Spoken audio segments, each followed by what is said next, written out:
Hello, insatiable listeners. Season 6 is now complete.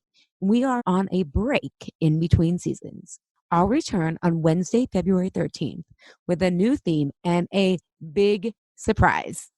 I can't wait to share it with you. I am so bad at surprises.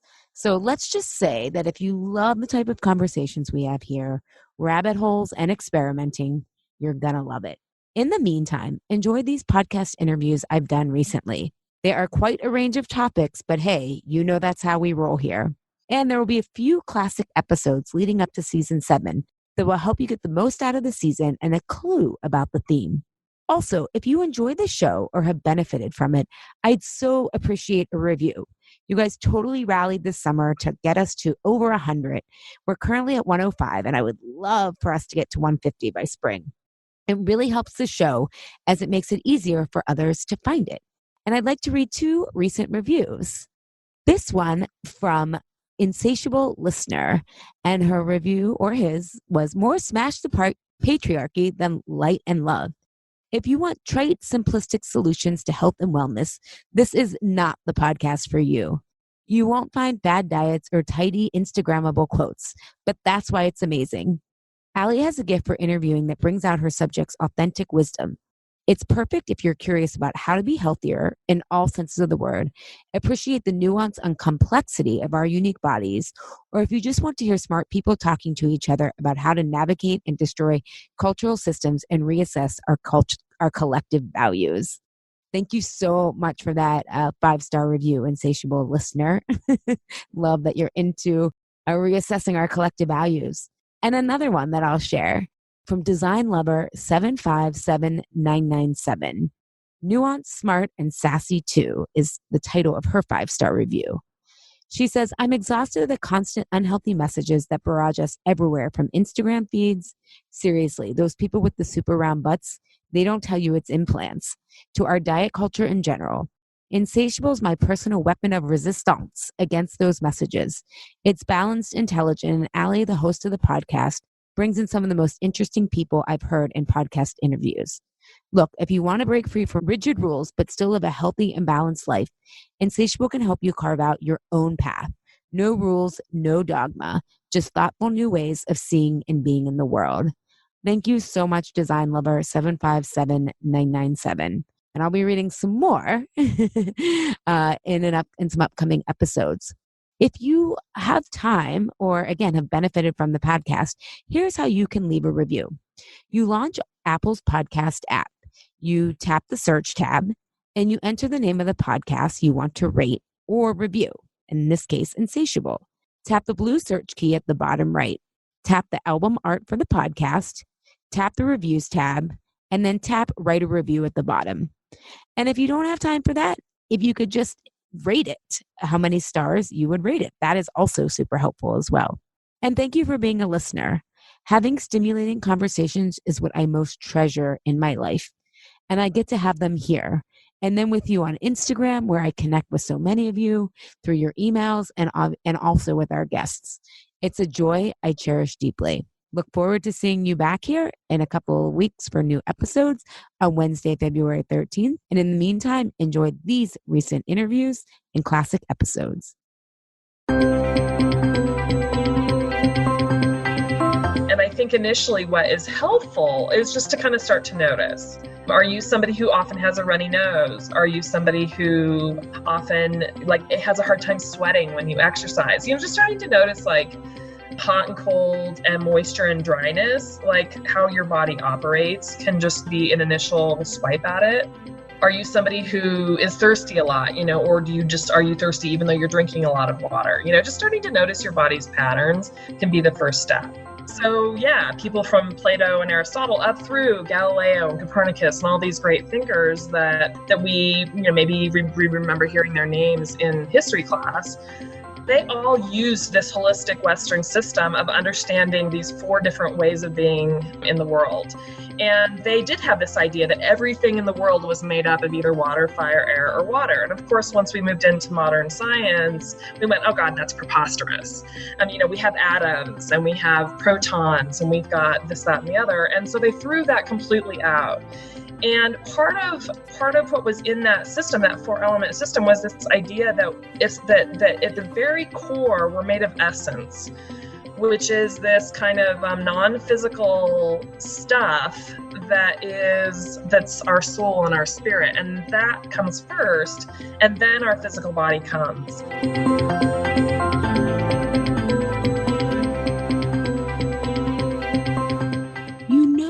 Battling food in your body doesn't work. You want to love and accept yourself. And because you're insatiable, you want results too. You bring the same intensity to your life, wanting to maximize your time, potential, and experiences you have here on our beautiful and wondrous planet Earth. Fair warning, it will be a roller coaster. But for those insatiable, this is your prime time to thrive. Here's to saying yes to the hunger of wanting it all. I'm your host, Ali Shapiro, who is dedicated to pioneering a saner and more empowering approach to health and weight loss. Welcome to episode 86 of the Insatiable Podcast, How to Use Astrology to Achieve Your Health Goals with Molly Morrissey. Most of us know if we're a Libra or a Capricorn, but did you know that that is the tip of the iceberg when it comes to classical astrology? It turns out, much like today's nutrition information, mainstream astrology is reduced to a one-size-fits-all assumption based on one planet in your chart. The reality is, when you understand the uniqueness of your entire astrological chart, you can understand more about yourself and how to use your essence to support your health goals. What I love about Molly, and the reason I wanted to have her on the show, is she studied astrology and human behavior deeply. In this fascinating interview, you will get a perspective on astrology that's totally different than what you're expecting. And even though I've worked with Molly and prepped for our interview, I found myself having some great aha moments. I can't wait for you to hear Molly's perspective. In this episode, you're going to learn how traditional astrology, which assumed each of our physical bodies had a spiritual essence, was historically the primary basis of health and medicine. Second, the 4 traditional astrological elements and how identifying your elemental makeup empowers you to know what foods and emotional patterns support your nature so you can work with yourself instead of fighting yourself. And lastly, how traditional astrology's healing elements were stripped away because they worked, and the powers that be at the time wanted to keep the knowledge for themselves. And we get into an interesting side conversation, how many royal families still use astrology today. We also discuss how to get your own free chart on astro.com and what planets and houses to look for in your chart that rule your health. For my wise rebels who love truth and freedom, you're going to love this episode. Here's a little bit more about Molly. Molly Morrissey works with creatives, entrepreneurs, and professionals who are looking for a deeper sense of understanding about themselves and their life patterns. By unearthing and connecting internal and external clues and timing cycles, we are able to build a more resilient and pragmatic strategy for moving forward. With a master's degree in applied behavioral science and systems counseling from Bastyr University and astrological training with master astrologer John Frawley, she also incorporates backgrounds in architecture and the marine industry into her unique offerings. After having spent the large majority of her life in Seattle, she now lives in Taos, I think that's how you pronounce it, New Mexico. Enjoy today's riveting interview. Molly, it is so great to have you here. Insatiable listeners, you guys are going to love this interview. I first met Molly several years ago, I think now. Time goes by so fast. But Molly, what I love about you is you've got what we think of as the woo, right? The astrology. But you're also very mathematical and I guess the word evidence-based with it. And you have a systems background. So I love people who can bridge the worlds and explain to us Westerners how the woo isn't so woo and is actually very practical. So I'm excited to talk to you today about how we can use astrology in our health. Thanks for being here. Oh gosh, I'm so excited to be here, Ali. Yeah, it's been a few years now. We've been having some good conversations over these years. But yeah, I'm thrilled to talk about this subject. It's very near and very dear to my heart. So let's first, before we get into the 4 types and how it relates to people's health, what I love is you have such a historic perspective. How was astrology originally used in medicine? I don't think most people realize this. I know I did, and I learned it from you. Yeah, it's interesting, the history of any of the esoteric arts, or most of them, has really been wiped out of our collective history. And so, yeah, most people have no idea. And so partly what happened is that the tradition of astrology is very old, and well, it goes back thousands of years, but certainly was in primary usage even through the Greek times. So Plato, Aristotle, I mean, they were astrologers. And it's not like that was something that they would have put on their resume as much as it's just part of how they saw the world. It was like part of the water that they swam in. And so the tradition of astrology was really this system of understanding characteristics of the physical world. And of course, until the Enlightenment in the 1700s, the physical world was more than just the physical. It was everything. It was the spiritual, the emotional. And what do you mean by that? What do you mean by that? It was the physical, was the emotional, spiritual? People, if you read Greek writings, of course, we can only read things through our own lens, and, we're modern Western thinkers.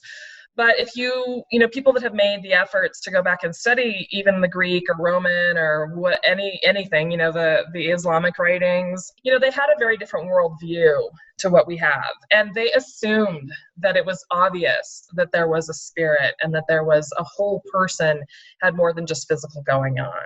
Mm. And so it's really kind of like, when you go back and study history, one of the first things you always have to do is understand the differences between that culture and the one that you're in right now, so that you can start to recognize the water that you're swimming in, so that you can compare it to the water they swam in.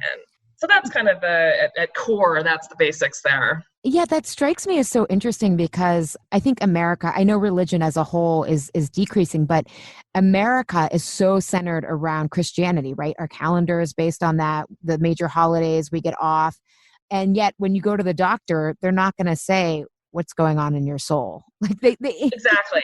And that's what the Enlightenment was all about. So during the Enlightenment, kind of again, 1700s, what we did is we went, oh gosh, we have science now, we can measure stuff. And so, the church and state split. And church got to have... In theory, they're supposed to be. Well, but there was a fundamental shift that happened during the Enlightenment. And, my astrology teacher sometimes uses that word, the Enlightenment, as kind of a tongue-in-cheek, because they threw the baby out with the bathwater. And what they did was basically they went, okay, if it has to do with your soul or faith, obviously that's the realm of the church. And, modern medicine and modern science became... in that world that was developing, it was all about the body as a machine and the universe as a machine, and everything was measurable, and human bodies are the same. And so, we would look at symptoms and then we know the diagnosis because it's, everybody's the same. And, at that point, up until that point, just like, the Chinese have Chinese traditional medicine, acupuncture, that's a whole body system where they have body types and they identify the body type before that they understand what their treatment's going to be. Similar to the Indian system of Ayurveda, kind of, again, a body type system where they want to understand who you are before they're going to give any recommendations or even really any diagnosis. The Western world did have a holistic system like that, and that is the system, sometimes it's called the 4 temperaments, the 4 humors. I call it the 4 elements. We're talking about earth, water, fire, and air. And so up until the 1700s, any person who was a learned person, who was an educated person, that is the system that they used to understand the physical environment.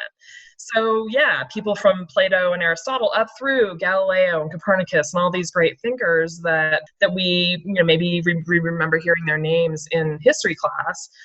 they all used this holistic Western system of understanding these 4 different ways of being in the world. And they did have this idea that everything in the world was made up of either water, fire, air, or water. And of course, once we moved into modern science, we went, oh God, that's preposterous. We have atoms and we have protons and we've got this, that, and the other. And so they threw that completely out. And part of what was in that system, that 4-element system, was this idea that at the very core, we're made of essence, which is this kind of non-physical stuff that's our soul and our spirit. And that comes first, and then our physical body comes. And that when we are in the world, we could look at a chair, a plant, a person, and we could go, gosh, that thing has lots of water or it has lots of air. And there were very specific definitions of those terms. And so we weren't just thinking about them like, oh gosh, if you had a bowl and you put in some earth and you put in some air, you'd come up with this thing. It was more that they were descriptors. There were specific definitions to those terms and what we were talking about. And so there started to be like, okay, we're describing an item, we're describing a person or a plant. We're not necessarily defining them. So it was more like a metaphor rather than literal. I would say even more than metaphor. They felt like they were talking about the real thing. Like, okay, gosh, that rose has some fire. It has those thorns. Those thorns are fiery. So again, fire in their world would have been dry and expressive. So there's these ways in which you start to look at just the definitions, and we'll talk about that a little bit more in probably a few minutes, but just the idea that then so they would have attributed, they would have said, oh gosh, there's lots of Mars in a rose because that's this prickly thing. And then there's lots of Venus, water, gosh, connection, merging, beauty, which emerges, and nice smells, with the flower. They're beautiful. So that immediately we're talking about. So they're kind of these ways that they would like look at it and be trying to understand what it was, based on the characteristics that it had and how they could identify something. And so that way of thinking really evaporated when we said, no, essence doesn't exist. We only have the physical world. And if it's not measurable, it doesn't happen. And so we sort of really separated things out. And it meant that for the human body, all human bodies were the same. And if it wasn't acting correctly, that meant that there was a problem that needed to be, fixed. Versus this idea that, well, gosh, in the first place, you have these different ways of being, and we have to understand which way we're dealing with to begin with before we're, so do you see how they're kind of different? Yeah, no, totally. When I see the kind of results my clients get when we really focus on the emotional and physical when it comes to weight struggles and their relationship to food and what they eat, once they see what's invisibly there or the essence of what's driving them to battle food, it's like they can't unsee it. And they're like, why isn't everyone talking about this? And I'm like, I know, I think in 30 years, we will look back and say, can you believe they used to think weight was just about calories in, calories out? Like, how preposterous, right? Like we've almost had to swing to the complete other end of the spectrum to get contrast to say, this is not working. Yeah, absolutely. And I'm a big fan that every modality has a place under the sun. And so, yeah, to me, it's like, gosh, thank God we have modern medicine, or else there's lots of people that would die in car accidents. Right. But having said that, when we do get into chronic health and everyday life, and especially preventative health, there are certainly things that we can start to look at our own. You see it in the popularity of all the blood type, diets, or, there are a lot of even modern Western ways of thinking that are kind of start to get close to looking at body type and understanding, what are the factors that are at play that do actually make me fundamentally different than you. Yeah. And though, the blood type or the Ayurvedic, the books that I've read when I was trying to find answers, they don't really address the emotional, right? Or that the emotional essence, and they think it's separate than the physical, when I've just come to believe they're intertwined and the same thing. So yeah, absolutely. And I think, I'm not a big expert on Ayurveda, so I can't speak to that a whole lot. I do know a little bit more about the Chinese system. And I would say in the Chinese system, there is a recognition, that there is a personality, that there are emotional patterns that go along with, overactive, if the liver meridian is overactive, there are certain things you're going to notice in the personality. But yeah, I think it's, I just think the modern world in general has muted that and tamped it down. And especially considering, again, gosh, us Westerners, we've taken even the Chinese system out of its own context as Westerners. So we're not still getting even what and frankly, when the revolution happened in China, a lot of the Chinese system was actually taken apart by Chairman Mao because he wanted the religious parts of it taken out. So even their system has gone through in the last 100 years. I'm not big up on my dates for the Chinese resolution. I didn't even know there was one where this happened. Changed, right? That's amazing. I learned so much from you. Oh my God. So getting back to the 4 types, which was, let's talk about those 4 types. But then you also, I love the example of the rose. You also said Mars and Venus. So when people think of astrology, I think before I got to know you and worked with you, I had heard of the 4 types, but didn't understand that was connected to astrology. So we explained the 4 types. Yeah. So basically, if we go back to this, and it's funny, the modern medicine likes to kind of discount the 4 types. Oh gosh, they used to put leeches on people and bleed them. And it's like, well, gosh, Chinese acupuncturists still bleed people every once in a while. Like they're happy if they put a needle in you and sometimes a little bit of blood comes out. That is information for them. And so, again, we kind of end up with these soundbite ideas. But back in the day with the 4 types, what it was this idea that, again, there's these 4 basic ways of being in the world. And that each thing, and we'll talk about humans now, each human has all 4 in them, but we've each got our own little recipe.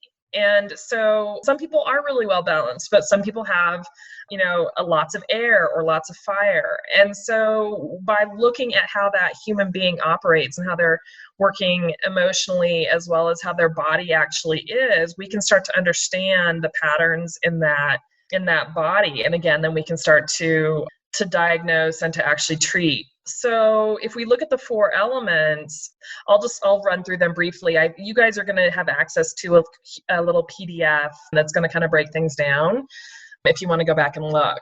Yeah, it'll be in the show notes at it'll be in the show notes. /podcast, just so that people can get that. Yay.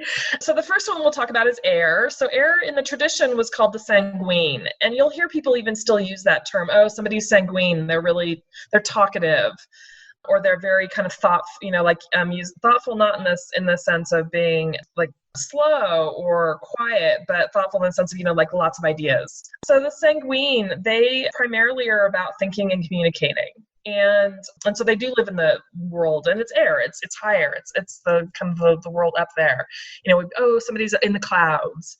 And so I'll run just really quickly through each of them. The fire, of course, used to be called the choleric. And so, gosh, I was watching a Netflix TV show the other day about the American Revolution, and there was somebody in there saying, well, they're obviously a choleric person.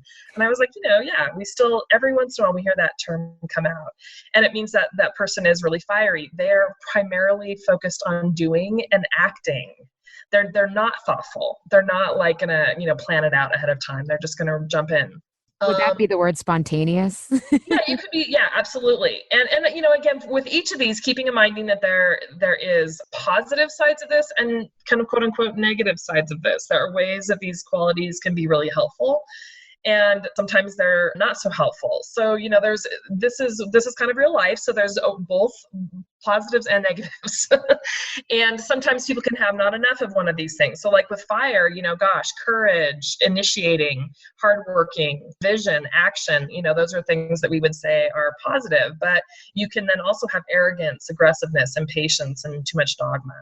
Among other things, with the air, social, freedom, flexibility, information, thinking are all things that you could attach to air. But then you would also put maybe aloof or shallow or flaky or inconsistent or too idealistic. So again, you can see how there's, can be a little too much, not enough, all that kind of good stuff. The other 2 elements are water and earth. So briefly, water was called the phlegmatic.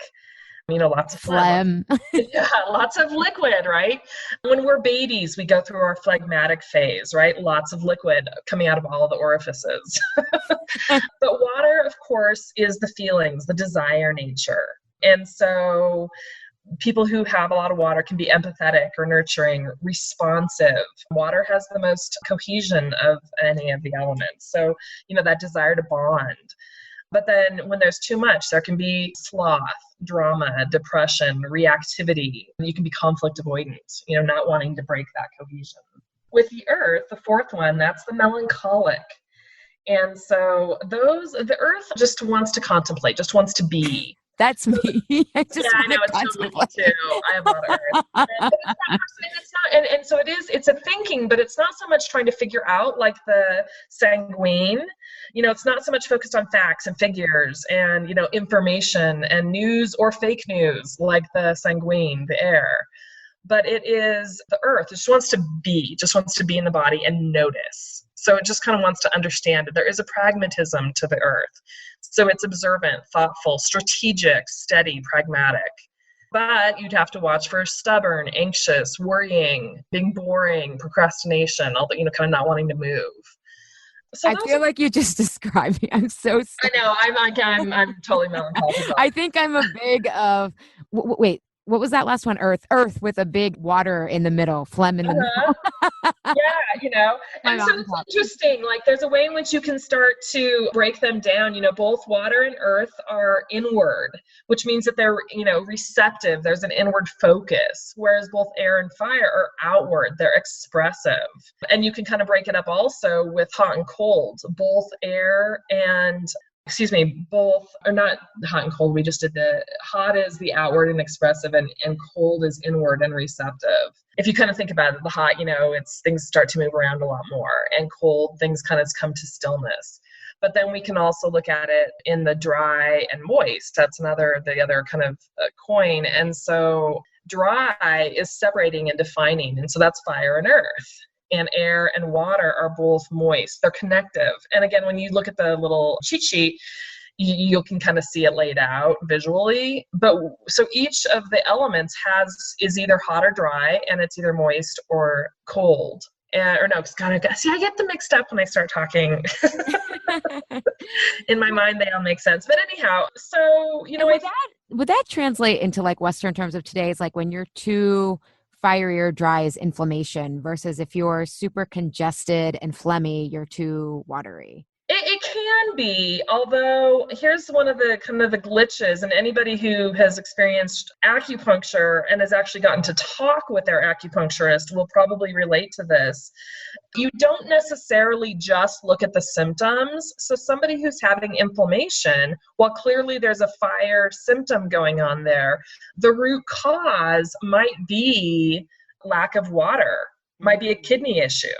And so, it's hard to take, I wouldn't just always take the symptom and then equate it with what there is lacking or too much of. That makes sense. And because then you start to get into the complexity of medicine and certainly the tradition of medicine where, there's a lot of other factors. But to start to notice, I would always encourage, when we have a dry cough, too much earth, right? Too much dryness and coldness. We can't, I think when people are, think about when you go to the tropics, you're sweating and it's hot and you kind of, you want cucumber, you want things that are cold, like cucumbers, that you don't want, you don't necessarily want a hot, spicy chili, although sometimes you do. So you can start to see all these complexities and contradictions if you look really closely. And I think initially what is helpful is just to kind of start to notice. Are you somebody who often has a runny nose? Are you somebody who often has a hard time sweating when you exercise? Just starting to notice hot and cold and moisture and dryness, like how your body operates can just be an initial swipe at it. Are you somebody who is thirsty a lot, or are you thirsty even though you're drinking a lot of water? Just starting to notice your body's patterns can be the first step. Do you find that most people have one or two dominant types or one person, or is it different for every person? I'm just wondering for listeners how they can start to categorize themselves. Yeah. And so it's interesting. One, yes and no. I've looked at a lot of charts over the years, and it's interesting to me how many people are actually fairly well balanced that do have air, fire, water, and earth going on in almost equal measure. Now, when I look at a chart, it is one of the things I'm looking at is that temperament. Are you more of a fiery person or are you more of a watery person? And for a lot of people, there is, I don't know, maybe 60% of the people, there is one of those that really stands out. And often what happens is it's a matter of looking at what part of the life are you looking at? How do you begin things? How do you end things? How do you do the work of a thing? And that's where you can, like, some people, like I'll use myself as an example. I start things in a watery way. I'm very intuitive and I'm very I need to understand how I feel about it. And I know my feelings about a thing, before I even know what the thing is. And so I approach things in a watery manner. But when I'm getting into the work of a project or a relationship or a job or, anything, I do tend to get into kind of a fiery, earthy thing where I want to have a task list. I want to be in action. And I also like to research. I want to get deeply into something. And that's kind of the earthy piece. So I would just sort of say, it's hard sometimes to make there's very few people that you can say, oh my gosh, fire all the time. Our current commander-in-chief is pretty close to being fire all the time. Although he has a lot of air in him as well. Hot air. And we see that, right? The people that love him because he's, in action. And the people that hate him because he's being, in aggressive. action. Exactly. So, and the communication, right? He's, flaky, inconsistent, idealistic, you can kind of start to apply some of those air, or you could say, gosh, he's a great communicator. He's always telling us what he thinks. So again, depending on if he's nihilistic. like him. Do you think he's a nihilistic? I didn't listen to his inauguration speech because I thought I would. I don't listen. I will say I don't listen to a lot. Carlos listened to it. I came in that day and he was like, "Oh my God!" He's like, "That was the darkest thing I've ever heard." So remnant of what Hitler would do. And well, and he's got a lot of fire, So yes, he's very, it's just that's the we've come off of having somebody. Our past president was very airy, but had a good amount of earth too, and he certainly had some fire. There are certainly things that our past president was doing that I would say would absolutely be couched in total fire reactions to things. His drone program, but I think, generally speaking, we thought of him as somebody who was a slower speaker, who would kind of take his time when he was talking. And that's kind of a real kind of melancholic characteristic. Do you find, I know gender is socialized, but do you find, because I think one of the things that when I think about leadership is, does each culture have an expectation of what that leadership will look and sound like? And then when you, if you're a female or someone who tends to be more contemplative, less reactive. I remember when I was doing communications for a company and I was in the Paris office and I had to write stuff for the CEO of Europe, and same data, but the American CEO was gave a completely different version and tone of events of we can do it. And that's one of the things I love about Americans. So optimistic, sometimes too optimistic. The American CEO was we've got this. We're a little behind, but we can do it because of this very fiery. And the French CEO was very pragmatic, a little bit so I just wonder if each culture has a different expectation for what leadership looks and sounds like. Oh, absolutely. And again, we're talking in generalizations now, and I always like to remind people, when we're talking in generalizations, they are just that. And we always then have to go to the specifics to find out what our actual information is. Yes. So I always just want to remind people that, specifics and generalizations each have a place. But yeah, absolutely. Cultures, that's what is so fascinating to me about different cultures. How I'm somebody who's I've got a master's in behavioral science. And so we did a lot of study of different cultures. And there's, high context cultures like the Japanese, where you have to really understand the whole system before you understand what they're saying to each other. They can blink at each other and they've just communicated. And there's so many kind of unspoken rules. It's what's called a very high context culture. Whereas America, there is no, nobody has, it sometimes is very little that's the same. We are such a melting pot, truly, that you do have to do a lot of explaining. And, as Americans, we do a lot of communicating more than a lot of other cultures that don't have those cohesive rules that everybody's kind of playing along with. So yeah, culture, I mean, you really do have to, again, context. I always say to people, systemic thinking means that we're always, always, always looking at the context of a thing.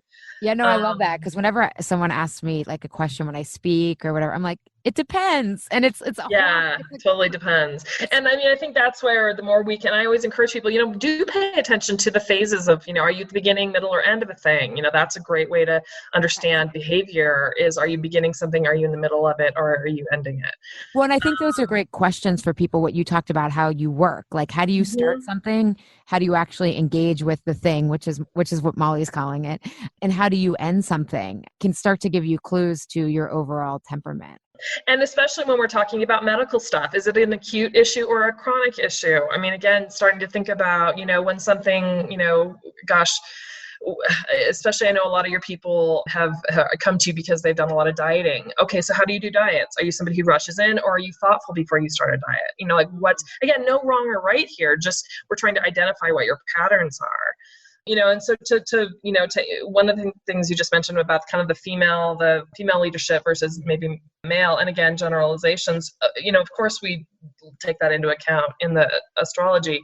Interestingly, I'll talk about age first. So, and I mentioned it earlier, babies, of course, are water, and adolescents kind of, 11, 12, 13, maybe through mid-20s, I would say, like late 20s even, you won't be surprised to hear is a fire time of your life, right? The acne, the like gung-ho-ness, that's your fire time.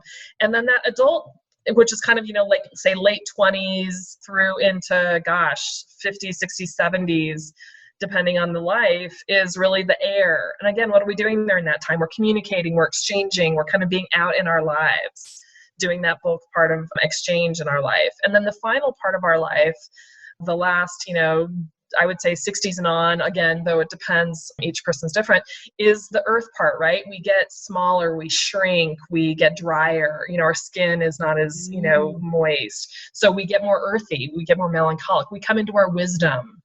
And yes, the melancholic is the seat of the wisdom, although it obviously takes all three. So people that are super melancholic are not always like, you don't just want to like take and eat what they say whole.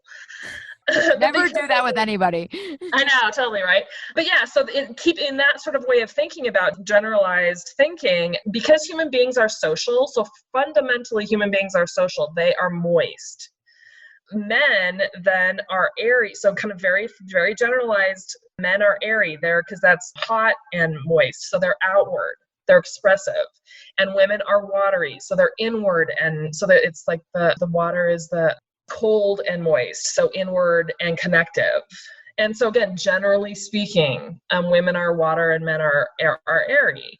And so when we look at gender differences, I think, again, it's just about looking at the differences. I mean, and specifically, of course, there are people who blow that right out of the water.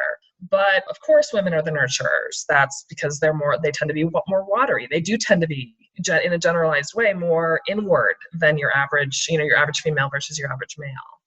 Men are communicators. They want to be out in the world, and kind of, we look at human history. And again, if we lay patriarchy over that, or matriarchy, we can see nuances. But, your average guy is going to be more outwardly oriented, and, kind of all the horrible stereotypes of guys is that they can't, they don't know their feelings, right? Unless you marry a writer like I did. Totally.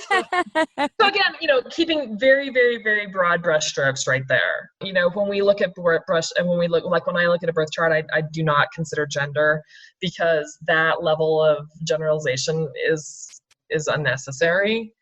When I was even thinking about, like, with a woman's menstrual cycle, right? Like the week after you bleed, those first 2 weeks are more like fiery and you're out in the world. Mm-hmm. And then the third week, because with the hormonal changes, because you also need to adapt your food, the third week is more introspective, probably more earthy. And then the last week where it's like death or I guess it would be earth on the. Yeah, I mean, you are following the moon cycle, and so the first quarter at the new moon and up to the first quarter, that's the air, right? Yeah. It's the waste and it's the communication. Then that's from the first quarter to the full moon is the fire, right? Out in the world. So that first half is the outward half. And then after the full moon, so that third week is the earth. So that's that contemplative and being inward. And then that final is the phlegmatic. It's the watery. It's the fourth quarter of the moon, which is about being inward and letting go. So yeah, of course. I mean, like that just is amazing. That pattern, like it's throughout our physical environment. I mean, the fours and threes are, I mean, fours, threes, sevens, 12s. It's throughout almost all of the, I mean, it's patterns that, and again, that's not saying that astrology rules things. It's saying that astrology is simply true, just like all these other ways of being are true. right. Well, I always In line. Well, and I like that you use the word true, because for me, truth has to be cut across privilege, gender, culture, class. It's not just for a select. And time. It cuts across time. It cuts across those patterns you'll see in a lot of indigenous cultures. A lot. I mean, you'll see the 4, 3, 7, 12. You see, I mean, not all of them, of course, but you see across culture and across time. What do you mean by the 7 and 12? I'm still in awe. So the 7 is the 4 plus 3, and the 12 is the 4 times 3. So that's why 7s and 12s, we have 12 months. We have, I mean, it's all, it's just the structure of the universe. Because I'm still like in awe of the moon cycle, the menstrual cycle, the child, the cycles of our lives. I'm like, because I always want to believe that there is an organizing force. Like that's what my quest is to figure out. And it makes me feel like there is an organized force if we see these patterns consistently. How brilliant and amazing is that? Well, yeah, and it's interesting, it's like if you go into Ayurveda, they have 3 types, but really those are all combo types. And if you go into Chinese medicine, they have 5 types. And again, there's like a 5th type that's kind of what the Western world would call the ether. So again, it all can overlay. I mean, they're not like, and I never have worked with a lot of Indian astrologers. Vedic astrologers is what they're called. They work in the Jyotish. But my teacher had known a couple of good friends that had, and they would do their own systems. And I think you can't mix the systems. That's where you get into trouble. And there's a lot of people out there that are trying, you can do this out of that system and that out of that. It's like, no. It's like you can't speak past, I mean, Spanglish, right? It doesn't really work so well. Or, I mean, whatever. But that reminds me of Carlos is Portuguese, but his parents lived in Venezuela before they immigrated. They immigrated from Portugal to Venezuela, then to Newark, New Jersey. And he grew up thinking he was speaking Portuguese. But then when he went to undergrad and majored in Portuguese, they're like, this is not Portuguese. And it was a mixture of Spanish and Portuguese. And he had to unlearn everything, to relearn it. So, yeah.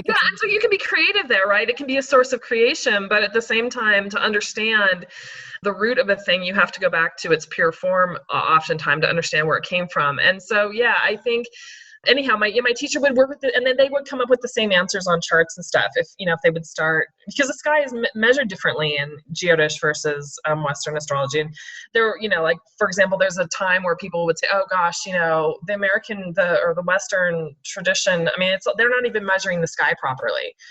And so the Jyotish, of course, is correct. And it's like, well, no, there's just a couple of different ways of measuring it is all.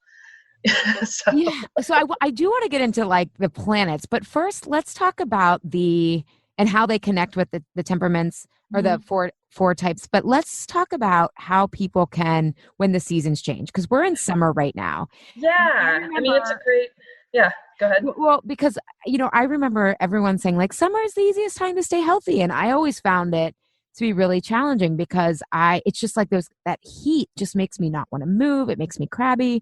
So how can we use knowing our type with the season we're in, both the season of the calendar and the season of our life? I'd love to. Yeah.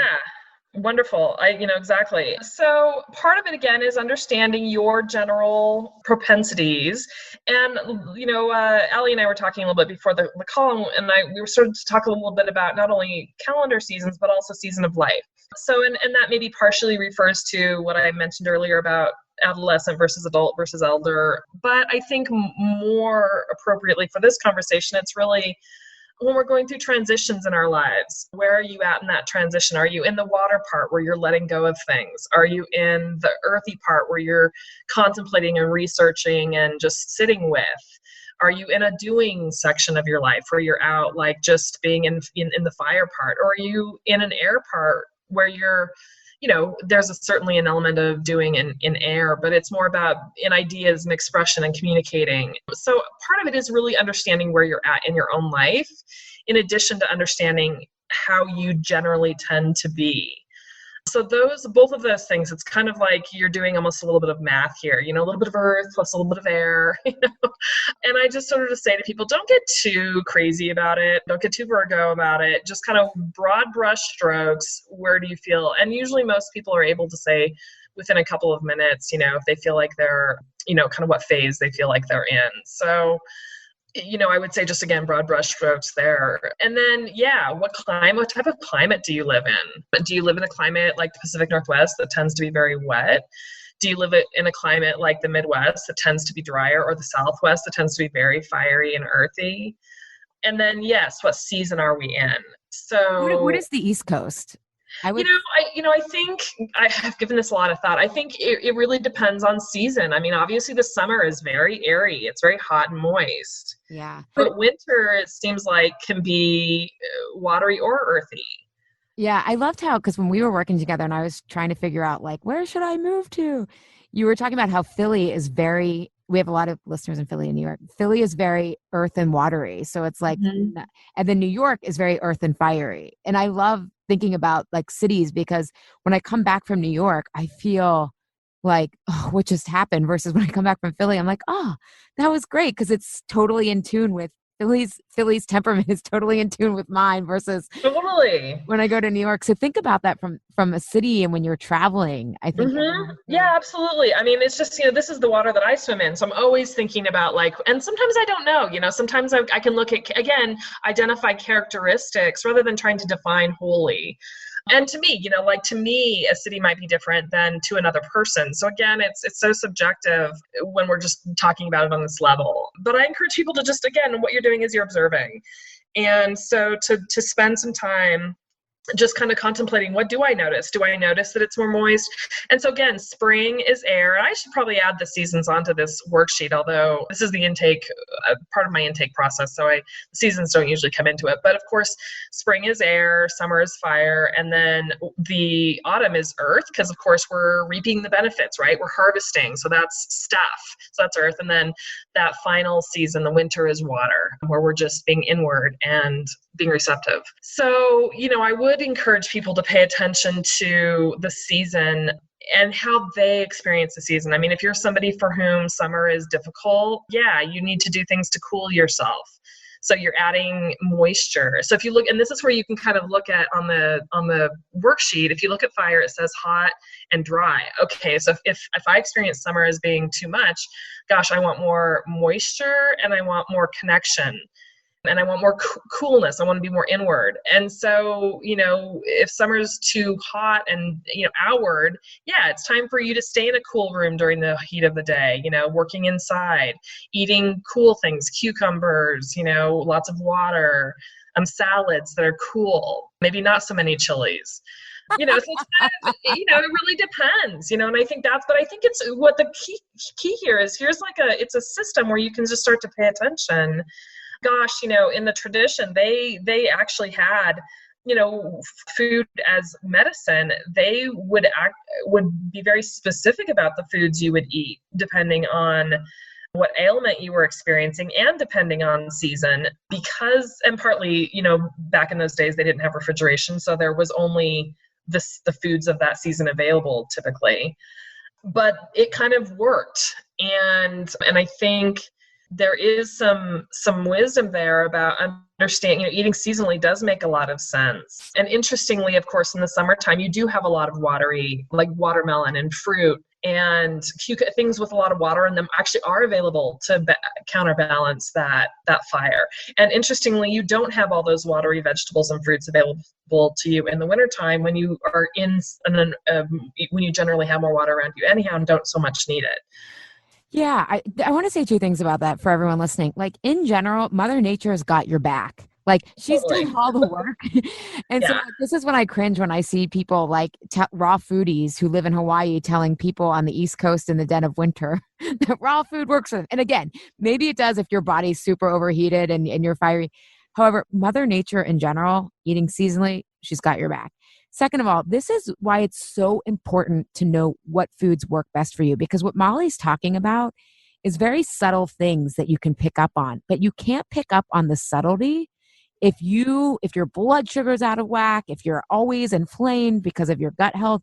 So really knowing your body and what works for you makes it, you start with a very calm, in tune space vessel, and these subtle things become so much easier to pick up on. So I just kind of wanted to put that kind of background plug in.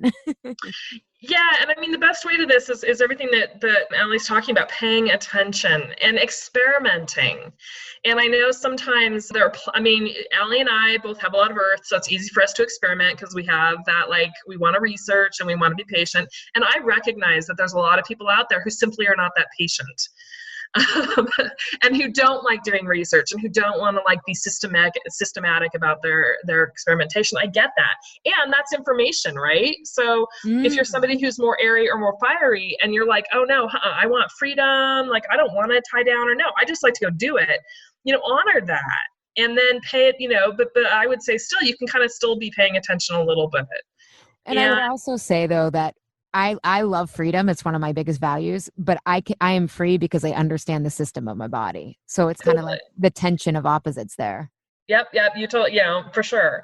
And so I just think a lot of it's paying attention and experimenting. And I always tell people, so when you're in this, and especially thinking about the seasons, be thinking about the season of the calendar, the climate that you tend to be in. And if you're somebody who has moved, it's worthwhile taking some time to think about how your diet may have changed because of that move.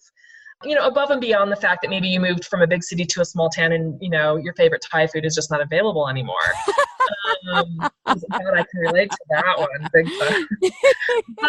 But more than that, like, how do you notice you get headaches at different times now that you live in a different climate? Or do you notice you're hungry for different types of foods in different seasons? So again, and sometimes this inquiry is something that takes a couple of years. I think it's, you may experience a little bit of frustration, like, oh, I don't know and I want to know. And again, there's this like, you can take this through a year easily and just start to like make some notes in a book about what you notice. And once you start to notice, it will become more obvious. You can also, I found this, I worked with Molly as I was going through a transition. I knew I needed to leave Philly. I didn't know why.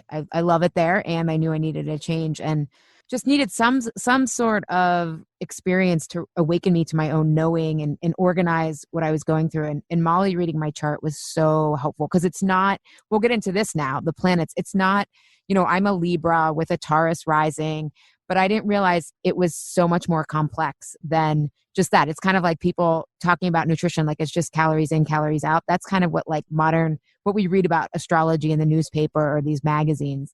But really understanding your patterns, which Molly can help you do, can save you a lot of time. So just for Molly's work. Well, thank you. I think one of the things, and it's not even just mine, I would say, and I begrudgingly will admit that there are a lot of modern astrologers that do get past these Virgo, Pisces, kind of boxes.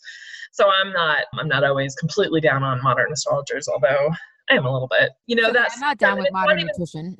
Yeah, totally. Quote modern nutrition. It's not even so much then. It's just that the system got so kind of bastardized during the Enlightenment. And there's a lot of politics, a fascinating history of astrology there it ended up being at the mercy of government and the church.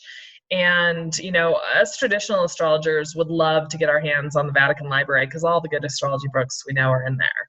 Really? Oh, yeah. It's so obvious that the church, as well as, all the royal families are still using traditional astrologers to set wedding dates and to set anything that they can, anything where a date needs to be set. It's like, oh, God, they're totally still electing those dates. So why didn't they want us, the common proletariat, to? Because it's information and it works. Oh. They don't want that, So wouldn't it be able to be controlled? Is that? Yeah, of course. That's power and control. That's just human nature, right? Oh man. Yeah. There's a fascinating history there. And really that's why astrology got discounted, was because it was really a pawn during the Enlightenment when church and state were separating. And the church was like, it was a big power grab went on in the 1800s. and like late 1600s. And, everybody consulted astrologers because they used astrology for medicine. They used it. I mean, that's just, again, it was the way that they could describe their environment. So they didn't think of it as the woo-woo thing that we think of it now, because it was just part of how they went through their life, just like we would watch a weather report or a financial report or read the newspaper. That's how they did astrology. It was just part of their life. And so when the church started to lose power, they discounted all the astrologers so that they could start to get some of their power back. And, they've done a very successful, 400-year marketing campaign against astrology. It's been very effective. And for a while, astrology prediction was actually illegal. You could die if you were caught predicting. And so, needless to say, it went away for a little while. And when it came back a couple hundred years ago, the people that reintroduced it into the society, it was just considered entertainment. They stripped the whole system out of all of its symmetry and its beauty, and all of the really useful predictive tools that existed were all taken out of the system. And what was left was this kind of ABC system where the house equals the sign equals that planet. So like first house equals Mars equals Aries. No, that's not how astrology is structured. This reminds me of nutrition. It's like, let's strip out the beauty of the soil. Let's not talk about how the food's produced. Like, let's just reduce it to calories. And like, then people will eat health bars and food that they think they have to eat to be healthy. So then you don't really understand the full agency or power you have over your health. It's a process. Well, yeah, I mean, it's, and so, basically people, they just turned it into entertainment so that they could not die by doing it. And that's why, in nutrition, they turned it into just about dieting and weight. Yeah, basically. And so totally. And so it's like, in astrology, like that's why astrology column is still in the entertainment section of a newspaper. I mean, that's still the reason why it's considered entertainment. Once my clients develop what I call the boss mindset, which is like a different development in the adult development plateau, they basically feel like everything's opposite day. Like you just have to look at everything now as like opposite day. So if it's in the entertainment, it's really serious. If it's quote fake news, it's the entertainment. Yeah. I mean, it's amazing once you start to look at, at how things really work. But yeah, I mean, basically, it was obliterated for that reason. But, when you look at an astrology chart, you really aren't, you're not looking. So I guess I always say to people, the best way to put this is modern astrology really is putting you like Myers-Briggs or any of those systems into a box. Like I'm a Pisces, so I'm like this. And traditional astrology starts with the 4 elements for sure. That's definitely a core piece, but we're moving past that very, very quickly.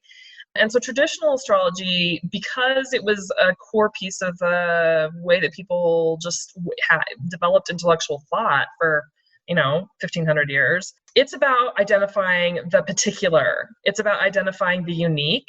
And so my work is really, yes, I'm using this language of Pisces, Virgo, Aries, but I'm very, very quickly trying to understand what's unique about you. And that's why, you're moving past, your Taurus ascendant or your Libra sun.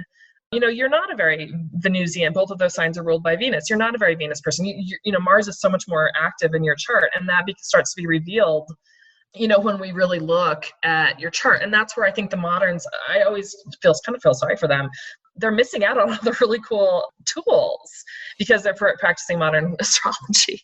And so they're not able to get to this stuff that's other than, I think there's a lot of astrologers out there that would say, oh, well, I just intuit the chart. It's like, well, yeah, that's because you're psychic. That's not astrology. One's a system and one's, and not to knock being psychic. It's obviously incredibly powerful. But there's 2 different things. One's a system of delineation, and one is a system of, intuition and connection to those non-physical worlds. And so what's the bridge from the 4 temperaments to the planets in terms of, once you explain it, I want to explain the significance it had in my own health when I learned. Yeah. So partly there's 2 things. Partly is, again, when we're looking at so one of the things I do when I look at a chart is I look at temperament, and there's a way that you delineate temperament in an astrological chart. There are 5 points that you consider. 2 of them, of course, are the sun and the moon. And people are like, oh, I have a Virgo sun. Great. It's an earth sign. No, Virgo sun is actually a fire placement because it's in the fire season. So one of the things is we're always looking at the 4 quadrants. So what is the phase of the moon that you were born in, not the sign. The sign is always the adjective, and the noun is the phase. So for sun and moon, it's always more important what the phase was. So for the sun, of course, that's the season you were born in. And for the moon, it's, what's the phase of the moon? And so you're looking at that. And that was one of the big things for you was you were born, your sun is in Libra. That's actually an earth placement. So you've got an airy, your earthy moon shows up in kind of an airy way. So your ability for, your sun, the sun is, you're looking at the overview of the life. The sun is the light of the life. It's the thing that you're focused on, regardless of whether you're in a relationship or at work or eating dessert. And so sun in Libra, really that's a melancholic placement. That's an earthy placement. You're wanting to understand and to take in all that information. And the way that you do that is through information, that earthy piece, or the Libra piece, the airy piece. Yeah. Versus Scorpio, which would be like a watery way of wanting to understand all that information. Well, I also found, because when I came to you, I was very much in a composting stage. Mm-hmm. I was ending a cycle, but on this podcast, I often say, like, I kind of poo-poo the love and light people who are only love and light. Mm-hmm. And I was really struggling because when I was still kind of thinking I was in the coaching field, which I'm not, and what I'm doing is different, is there was all this love and light. And I was like, I don't understand how people are only talking about love and light. And you were like, well, the most prominent chart for you is Mars, or planet for you is Mars and Scorpio. And Scorpio wants to get to the depths. Like, it doesn't want to stay on the surface.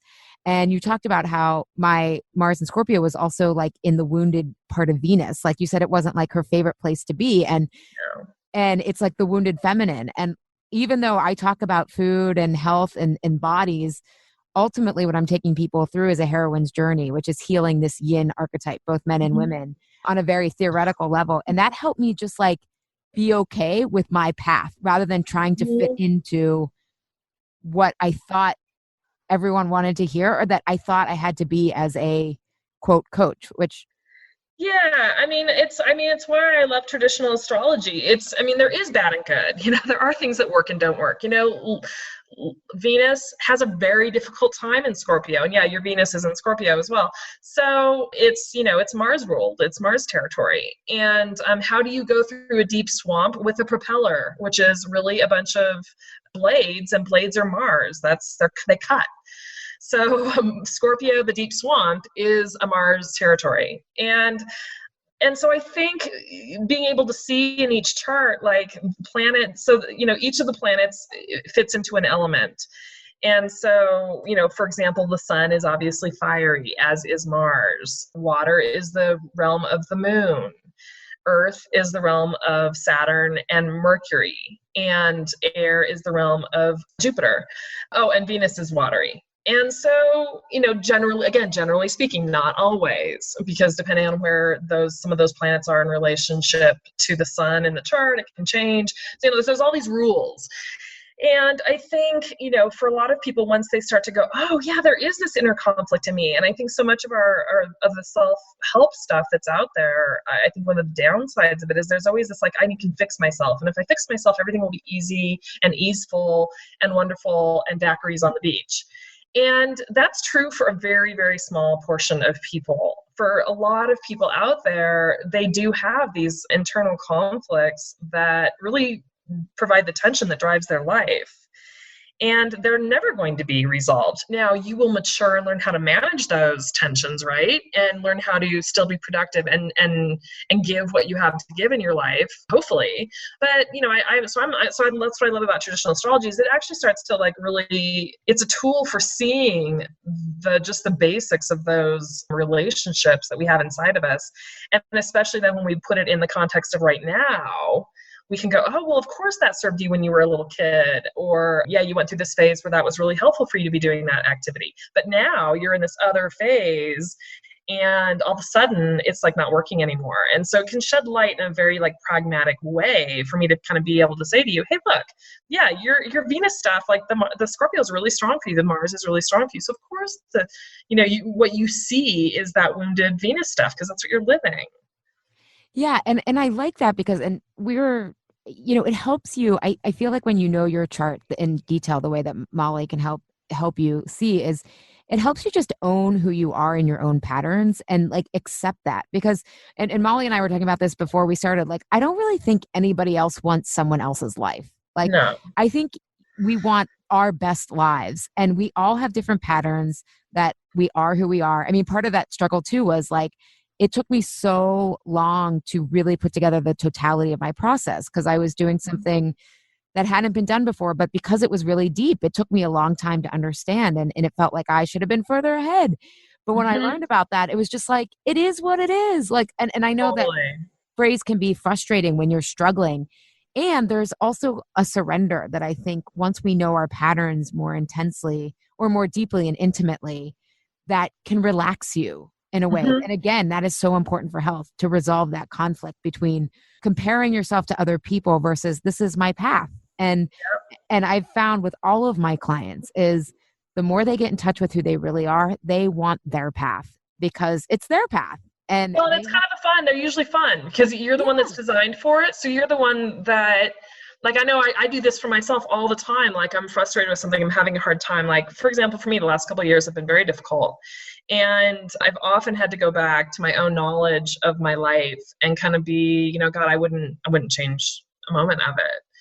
And to kind of understand, like, I do have a lot of earth. Things do move more slowly for me, which the downside is sometimes I get to, sort of sit in the stew for maybe a little longer than other people. I've been trying to take more fire action, knowing that I'm super Yeah, focused. and so, yeah, you think about, like, how do I balance? What do I need right now? And I think, gosh, one thing I hear so often from people is, nobody's ever said it to me like that before, or nobody's ever seen that piece of me before. And I just think those are the places where we've probably been listening to what's out in the media, or even listening to our best friend who, as much as they love us, has a different life, and then coming away feeling like we have work to do, or we're broken, or we're wrong.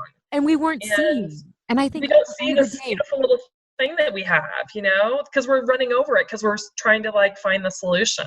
yeah, rather than we just want to be seen and witnessed. Hmm. And there's And we just want to know that we matter. And I think that, to me, I have such a deep belief that each life does. I mean, well, number one, there's a mystery, right? I mean, we will never know all that there is to know, because I think that then we don't get to play the game of life, like, life wouldn't be what it is if we got to see behind the curtain. when you told me that, because when I was going through my existential, like, why are we here, like totally rewiring my philosophical spiritual beliefs, I remember in an email you were like, well, we wouldn't, what's the point, like, we're not supposed to know, then we would know the end of the game. And I was like, oh, you're right, it's fun when we don't know. At times, sometimes I'm like, I want to know Oh, I know. all God, the I want to know. answers. I always say to people, hey, look, I'm an astrologer. I totally want to know. Like, obviously I'm a control freak. Like, I absolutely want to know, so I get it. Like, but I think also, life, it is, we can never know exactly. Like, I will never be right 100% of the time. That's just not the nature of it. But that's being human. I mean, that's what we talked about Oh, yeah, beforehand. It's like, absolutely. And I think what we can know is amazing. If we start to pay attention and we do start to see this, like, underlying structure, we can start to have, I think, a broader perspective. And that's where wisdom comes from, right? Like, when we yeah, can because start, wisdom is just patterns, right? Is seeing it's just patterns. patterns. Yeah. And I think, but I also feel like wisdom is also, again, knowing Saturn is the wisdom keeper, wisdom is also slow. There's a time piece to wisdom, which is that wisdom is not gained overnight. And it's also when we notice somebody else is being wise, there's often a slowness to what they're suggesting, or there's like they've taken time, or, do you know what I mean? Like, there's a Yeah. pacing element to wisdom that I have noticed. That's an excellent point. Well, because I think even though our world has sped up, the process, like humans have sped the world up in a way, but at the same, but that like Mother Nature has your back, like good things take time.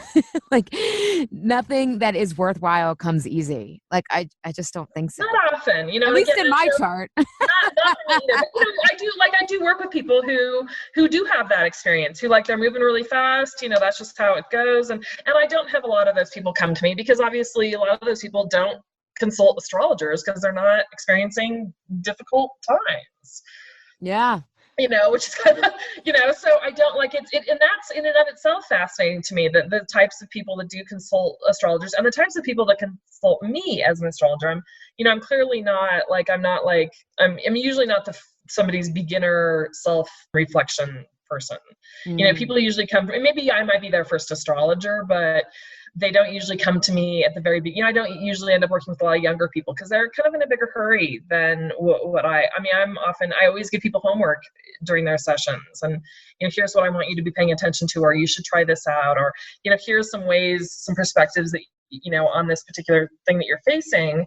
And it's always really pragmatic because, I believe in pragmatism when we're in the depths of, kind of unknown swamp type experiences. Little baby steps are good. And I think a lot of times people, when they're younger, they are still more idealistic and they do want they still are looking for the easy fix or the golden love pill. And light. The love and light version. The love and light. Yeah, exactly. And I'm always like, hey, look, you know what? Life is full of difficulty and it's full of, riddles and it's also full of amazing things that if you try and solve the riddle too quickly, you will miss. So that's I'm a big component of that's why we all love sunsets, because we love to just stop and see them. And so I'm like, why, this horrible thing that's happening to you, there are some beautiful things that are in the midst of it, and you will miss them if you just keep focusing on trying to get through the pain. Yeah. So let's come up with some strategies for like bearing the pain more gracefully so that we can learn what it is that we have to learn.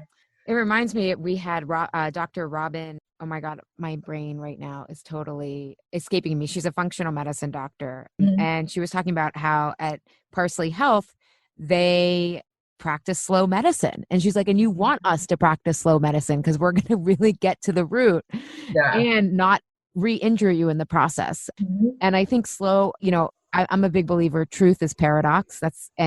They always say to go fast, we must go slow. So I think that's important. For your noticing, for your temperament to notice. Molly, this has been so wonderful. Any parting words on how? Oh, we're going to include a link where people can get their chart. Is there any planet that they should pay attention to for their health specifically? I think physical and emotional. Yeah. Yeah. So I think just. It's, every chart is different, but when I go to look at health, the first two things that I always look at, and they're not always where I end up, so this will not work for everybody, but is the planet that rules the ascendant, so the first house, because the first house is our body, it's us, it's how we begin things, but it's also the ship we sail in, which is our body and our personality. So that can tell us, a little bit about our health in general. Also, the planet that rules the sixth house, the moderns like to call the sixth house the house of wellness. Well, the traditionalists called it the house of illness, because when you have wellness, you're not looking at your chart, right? So it's when you have illness that you're looking at your chart. So the sixth house can often tell. They also call it the house of slings and arrows. The sixth house can, among other things, can be the place where just, the slings and arrows that hit us that we did not have anything to do with. It's just the shit that happens to us comes often from the sixth house. So the planet that rules that house can sometimes show, like when I'm going to see a big hospitalization, sometimes there'll be something going on with the sixth house ruler. So those two planets would be, what I would look at. Are those two planets in signs where they're strong? Like what planet is it? Like if it's Mars, it's fire. If it's Jupiter, it's air. So that can give a little bit of information there. And then what sign is it in? How does it do in that sign? That's starting to get a little bit more complicated than just the basic, the basic look. I would say if you're not even going to ever go look at your chart, just start to pay attention to those four elements. I mean, I always think you can't go wrong if you pay attention to water, earth, fire, air. Listen to your speech, listen to your friends talk. Those elements will show up in the way people communicate. the way they describe events and the way they describe how they're feeling, oftentimes there will be words in those descriptions that are elemental. And then just pay attention to where you're at in your life, how you are in general, and the context, where you're living, the season that you're in. And those will often give you enough clues to start some first steps. I love that. And can you give the website where people can get their chart for free? It's astro.com, astro.com I believe on there somewhere, there is a link to looking at charts, and there's a way that you can get into, I haven't been on there in ages. So go there and you can get your chart. And if you really want to use this, and especially if you're having, in a transition, I was in a transition, or you're having a difficult time, check out Molly's work.